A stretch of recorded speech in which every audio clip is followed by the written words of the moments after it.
Welcome to the Kokomo Lantern, shining a light to illuminate the good and eliminate the shadows in our community. I'm April Chaplin, and here are your latest headlines.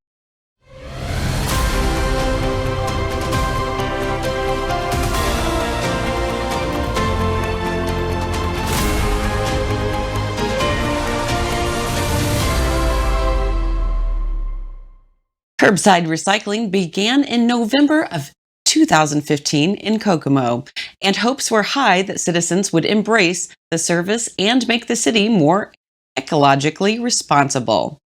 That didn't happen. Participation and compliance rates have barely increased from the time the program was initiated, and according to Mayor Tyler Moore, no more recyclables are collected in the city today than were 7 years ago. This unfortunate outcome has him searching for alternatives as the cost of curbside recycling is high. While a decision likely won't be reached until this summer, the city is considering the return of drop-off locations across the community, as well as the removal of curbside totes from those residences where the service is unused or misused. Mayor Tyler Moore also committed to a renewed public awareness campaign to help boost recycling efforts. This week, Howard County opted back into the $504 million settlement against the manufacturers of prescription opioids, and by April, the first payments in a $5 million agreement will be made.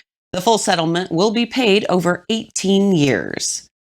According to Howard County Commissioner Paul Wyman, the local community was at the forefront of the fight, and it now will reap the rewards. The county initially opted out of the settlement due to the state legislature diverting funding away from local government last year.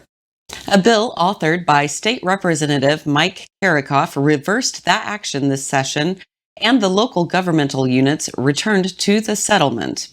County officials recognized and credited Wyman for spearheading efforts to bring the settlement dollars back to local coffers.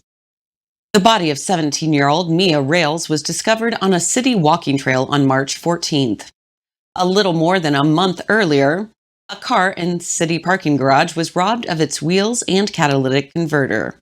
There is no comparison when it comes to the severity and tragedy of the incidents, but the two do share something in common. Despite occurring on public property, neither incident was captured by surveillance cameras. According to Kokomo Mayor Tyler Moore, there are no plans currently to install cameras in either of the parking garages downtown, but the city does have plans to invest over $440,000 to install security cameras along the 4.5 miles of trail not currently monitored.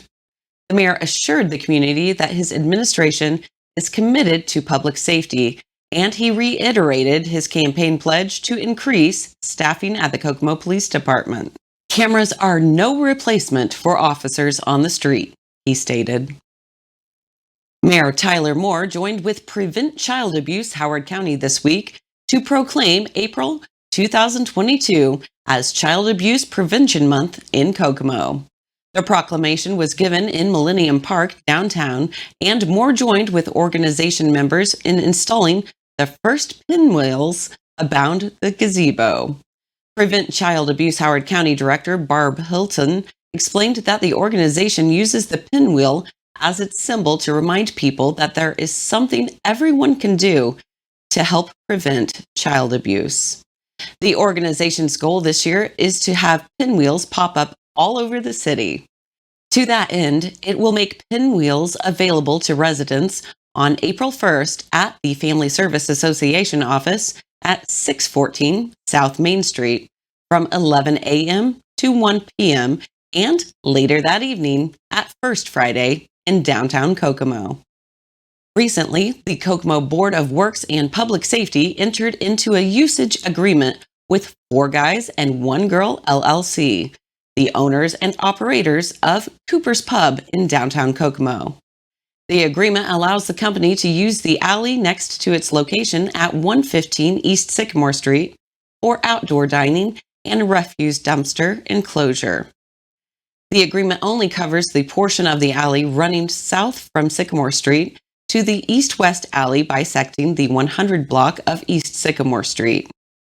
Under the terms of the agreement, the company will hold the city harmless for any liability due to the incidents taking place in the alley. Cooper's Pub also must allow other persons aside from their patrons to use the alley, and it must keep the alley maintained and free of litter and debris, including the adjoining sidewalk along Sycamore. Failure to abide by the agreement will result in its termination. Read these and other stories in the Kokomo Lantern. Subscribe to the Kokomo Lantern by going to kokomolantern.substack.com. Make sure you don't miss another story. I'm April Chaplin, and this has been your Kokomo Lantern Weekly Update.